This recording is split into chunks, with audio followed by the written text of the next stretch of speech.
નમસ્કાર સદવિદાસ, જય મા અમર, જય શ્રી કૃષ્ણ. ફરી એકવાર આપ સૌનું સ્વાગત છે અમરધામ આશ્રમના આંગણેથી. આજનો સરસ મજાનો પ્રસાદ છે એ અમરધામ આશ્રમ પર ઉમરાળી ગામથી ઘણા બધા મહેમાનો અમરધામ આશ્રમ પર પ્રભુજીને પ્રસાદ અર્પણ કરવા માટે આવેલા છે. આપ જોઈ શકો છો આ બધા મહેમાનો છે એ પ્રભુજીને પ્રસાદ અર્પણ કરવા માટે આવેલા છે. શું નામ તમારું? ગિરધરભાઈ. ગિરધરભાઈ. શેના નિમિત્તે છે? ખાલી ખુશી ખાલે રાજી ખુશીથી પ્રભુજીને પ્રસાદ અર્પણ કરવા માટે. શું નામ કીધું? ગિરધરભાઈ ને? તમારું નામ? હર્ષુખભાઈ. તમારું બા? મુક્તાબેન. રંજનબેન. મુક્તાબેન. કિશોરભાઈ.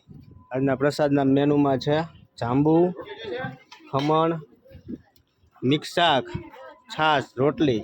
તમે જોઈ શકો છો જો બધા પ્રભુજીઓ છે એ અહીંયા પ્રસાદ લઈ રહ્યા છે. સુંદર મજાનો પ્રસાદ બનાવી અને પ્રભુજીને અહીંયા બધા મહેમાનો છે પ્રસાદ અર્પણ કરતા હોય છે. અને અત્યારે આ ઉમરાળી ગામથી જે મહેમાનો છે એ આજે પ્રસાદ અર્પણ કરવા માટે આવેલા છે. ખૂબ સરસ મા અમરધામ આશ્રમ અને સાથી પરિવાર વતી આ જે મહેમાનો આવ્યા છે એ બધાનો ખૂબ ખૂબ આભાર.